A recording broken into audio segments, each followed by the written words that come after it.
प्यारे बच्चों नमस्ते। स्वागत है आपका अपने YouTube चैनल जिज्ञासा पर। प्यारे बच्चों, आज हम नन्हा फनकार जो कि कक्षा 5 हिंदी विषय में एक पाठ है उसका अभ्यास कार्य करेंगे। पहला जो अभ्यास है उसका शीर्षक है केशव की घंटियाँ।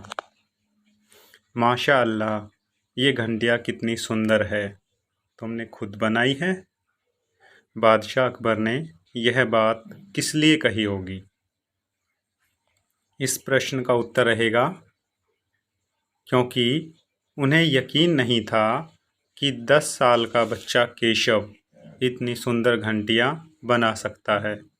यह बात उन्होंने इसलिए कही होगी। आना जाना, अगले अभ्यास का शीर्षक है आना जाना। प्रश्न है, केशव के पिता गुजरात से आगरा आकर बस गए थे। हो सकता है तुम या तुम्हारे कुछ साथियों के माता पिता भी कहीं और से यहाँ आकर बस गए हों। बातचीत करके पता लगाओ कि ऐसा करने के क्या क्या कारण होते हैं।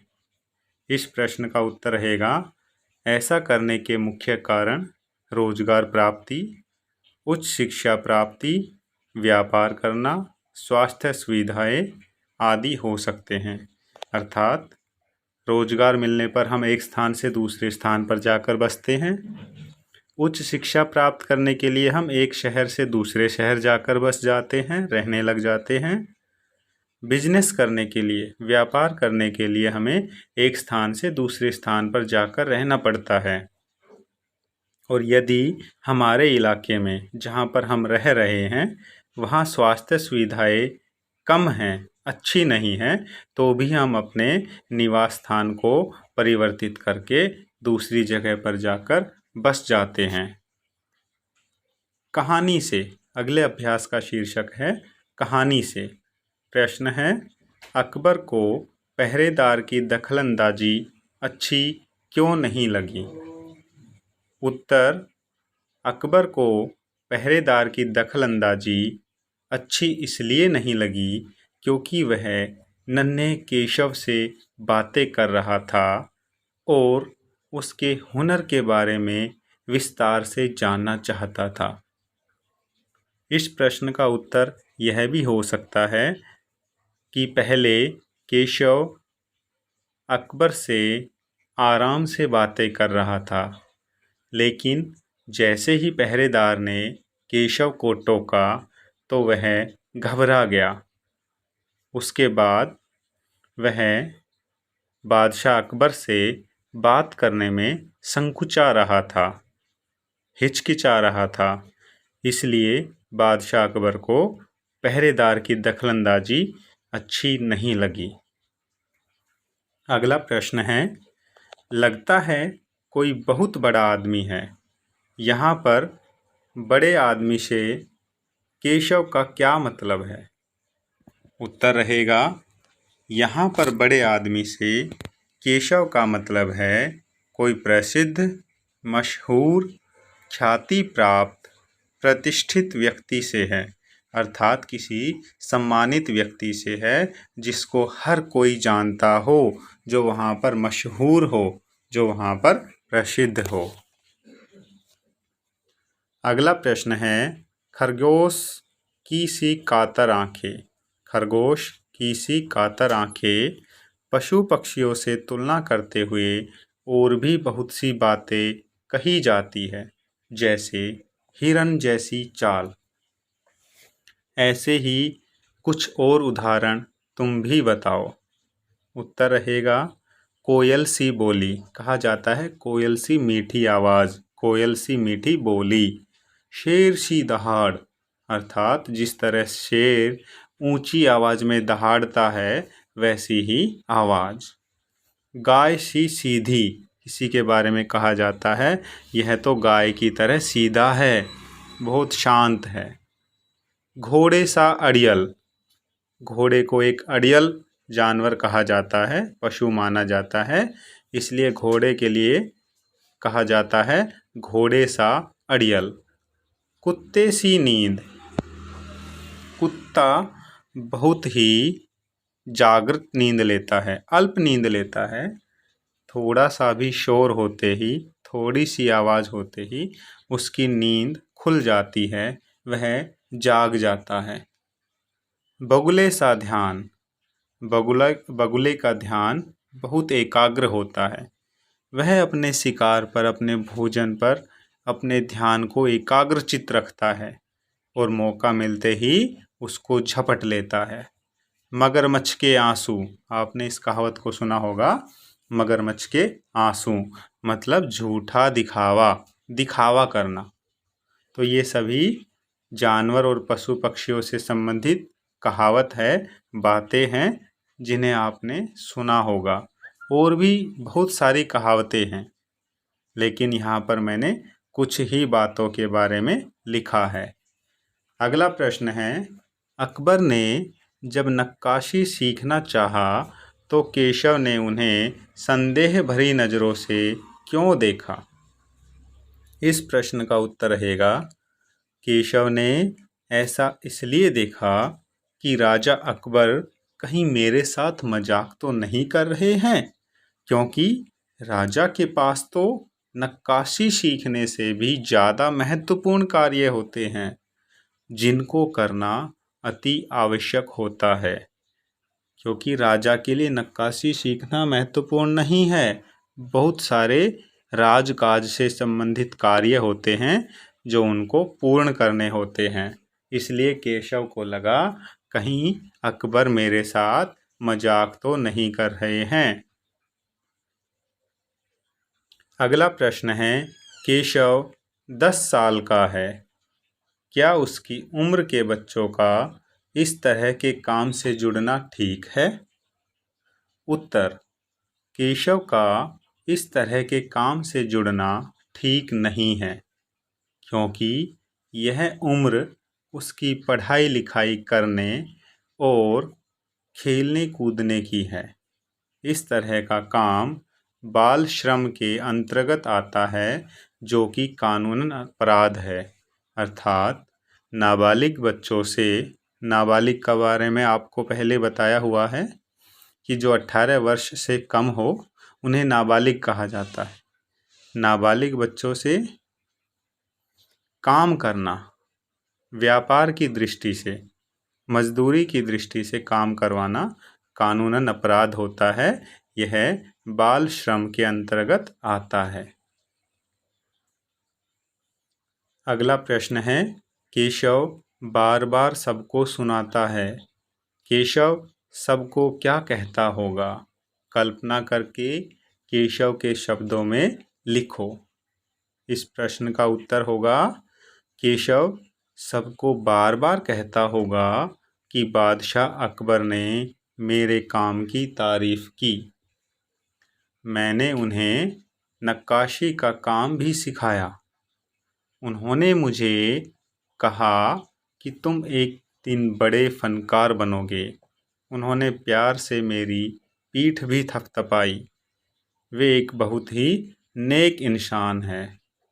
तो ये सब बातें केशव ने अपने दोस्तों को, अपने रिश्तेदार को, अपने पिता को, अपने जानकार को कही होगी।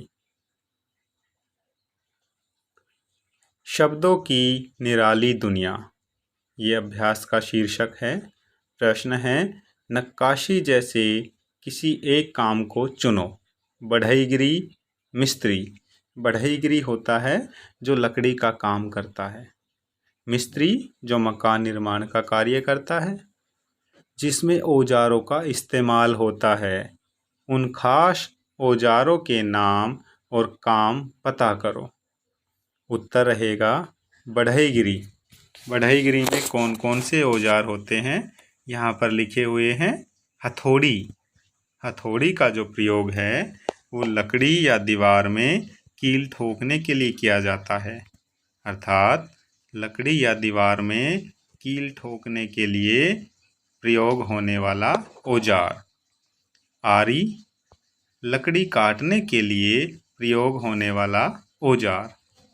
पेचकश, पेंच कसने के लिए प्रयोग होने वाला औजार। जो कील होती है, जो स्क्रू होते हैं, जो पेच होते हैं, उनको कसने के लिए या फिर खोलने के लिए इस औजार का प्रयोग किया जाता है। बर्मा। बर्मा भी एक औजार का नाम है जिसका प्रयोग लकड़ी में छेद करने के लिए किया जाता है, अर्थात लकड़ी में छेद करने के लिए प्रयोग होने वाला औजार। आगे है मिस्त्री से संबंधित औजार कि मिस्त्री कौन कौन से औजार का प्रयोग करता है। बहुत सारे औजार हैं, मैंने कुछ ही औजारों के नाम यहाँ पर लिखे हैं। करनी, इसे कन्नी भी कहा जाता है। इसका प्रयोग होता है मसाला उठाने के लिए। मिस्त्री करनी की सहायता से मसाले को उठाता है और ईंट को जमाता है या फिर उस मसाले को दीवार पर चिपकाता है। छेनी हथौड़ी, पत्थर को काटने या तोड़ने के लिए प्रयोग होने वाला औजार। जो छेनी हथौड़ी है वो पत्थर को अलग अलग आकार में काटने या तोड़ने के लिए प्रयोग की जाती है। बसोली, बसोली भी इसी तरह का एक औजार है। यह ईंट को तोड़ने के लिए प्रयोग किया जाता है, अर्थात ईंट तोड़ने के लिए प्रयोग होने वाला औजार। अगला प्रश्न है छेनी, हथौड़ा, तराशना, किरचे, ये सब पत्थर के काम से जुड़े हुए शब्द हैं। लकड़ी के दुकानदार और बढ़ई से बात करके लकड़ी के काम से जुड़े शब्द इकट्ठे करो और कक्षा में उन पर सामूहिक रूप से बातचीत करो। कुछ शब्द हम यहाँ दे रहे हैं, जैसे आरी, लकड़ी काटने में प्रयोग होती है। रंदा, लकड़ी को समतल करने के लिए प्रयोग होता है, लकड़ी को घिसने के लिए प्रयोग होता है। बुरादा, जब लकड़ी को घिसते हैं या लकड़ी में छेद करते हैं तो लकड़ी का चूर्ण निकलता है, पाउडर निकलता है, जिसे बुरादा कहा जाता है। पलाई, यह एक पतली सी परत होती है जो लकड़ी पर चिपकाई जाती है, जो चमकीली होती है। सूत, सूत का मतलब होता है धागा। इस प्रश्न का उत्तर रहेगा कि इनसे अतिरिक्त शब्द हो सकते हैं। गुटका, कि जो लकड़ी के व्यर्थ टुकड़े बच जाते हैं, जो काम में नहीं आ सकते, उन्हें गुटका कहते हैं। पेचकश, पिछले प्रश्न में बताया कि पेच को कसने और खोलने के लिए प्रयोग होता है। हथौड़ी, हथौड़ी चोट मारने के लिए, छेनी पर चोट मारने के लिए प्रयोग होती है। कील अथवा पेंच आदि, ये सभी लकड़ी के काम में प्रयोग होने वाले शब्द हैं। अगला प्रश्न है कटाव शब्द कट क्रिया शब्द से पैदा हुआ है। नीचे लिखी संज्ञाएं किन क्रियाओं से बनी है? इन संज्ञाओं का अर्थ समझो और वाक्य में प्रयोग करो। चुनाव, उत्तर में है चुनाव। चुनाव जो शब्द है वो चुन क्रिया शब्द से बना है और इसका अर्थ होता है चुनना, बहुत सारी वस्तुओं में से किसी एक को चुनना, सेलेक्ट करना। वाक्य में प्रयोग है आगामी दिनों में पंचायती चुनाव होने निश्चित है। पंचायती चुनाव के द्वारा गांव के मुखिया को चुना जाता है, सरपंच को चुना जाता है। पड़ाव, पड़ाव शब्द है जो कि पड़ क्रिया शब्द से बना है। इसका अर्थ है ठहराव, अर्थात स्टॉप, रुकना, जहाँ पर हम ठहरते हैं, रुकते हैं। वाक्य में प्रयोग है बहुत देर से पैदल चल रहे हैं, अगले पड़ाव पर विश्राम किया जाए, अर्थात चलते चलते थक गए होंगे, इसलिए जो भी आगे स्टॉप आएगा, जो भी ठहराव आएगा, उस पर हम विश्राम करेंगे, उस पड़ाव पर आराम करेंगे।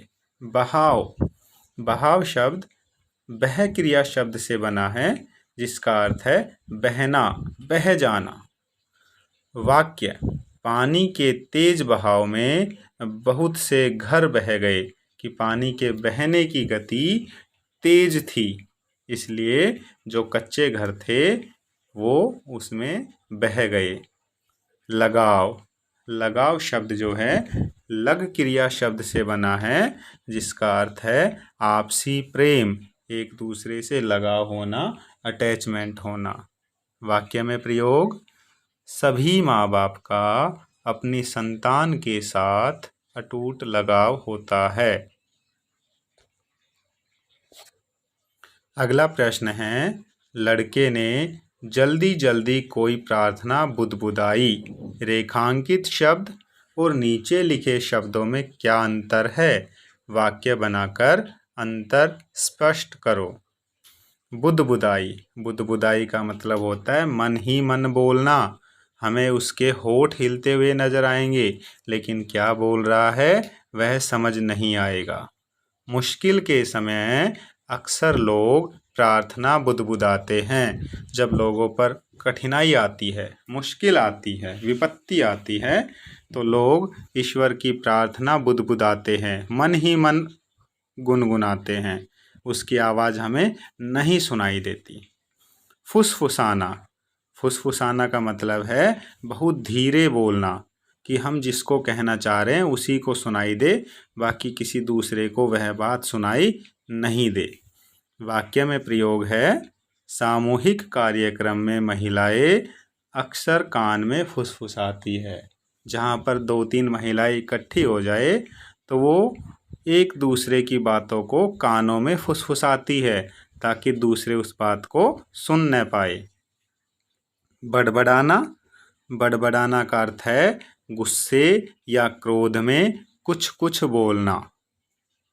वाक्य में प्रयोग है, मेरे पिताजी कोई भी गलती करने पर बहुत देर तक बड़बड़ाते रहते हैं, अर्थात कुछ कुछ बोलते रहते हैं। ज़्यादा तेज नहीं, जो उसी को सुनाई दे, केवल दूसरे को सुनाई न दे। भुनभुनाना, ईर्ष्यावश मंद आवाज में बुराई करना। वाक्य में प्रयोग है, हिम्मत है तो स्पष्ट बोलो, भुनभुनाओ मत।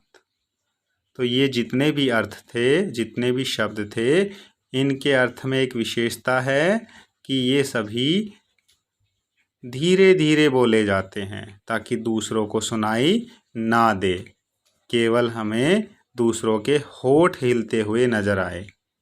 अगला प्रश्न है, बेवकूफ़, खड़ा हो। हुजूरे आला के सामने बैठने की जुर्रत कैसे की तूने? झुककर सलाम कर। महल के पहरेदार ने केशव से यह इसलिए कहा क्योंकि, क्यों कहा होगा? क्योंकि पहरेदार यह कहकर अपनी वफादारी दिखाना चाहता था, वह राजा के सामने जाहिर कर रहा था कि मैं अपना कर्तव्य, मैं अपनी ड्यूटी ईमानदारी से कर रहा हूँ। तो प्यारे बच्चों, ये इस पाठ का अभ्यास कार्य था। वीडियो देखने के लिए धन्यवाद। वीडियो को लाइक करें, शेयर करें और चैनल को सब्सक्राइब करें। धन्यवाद।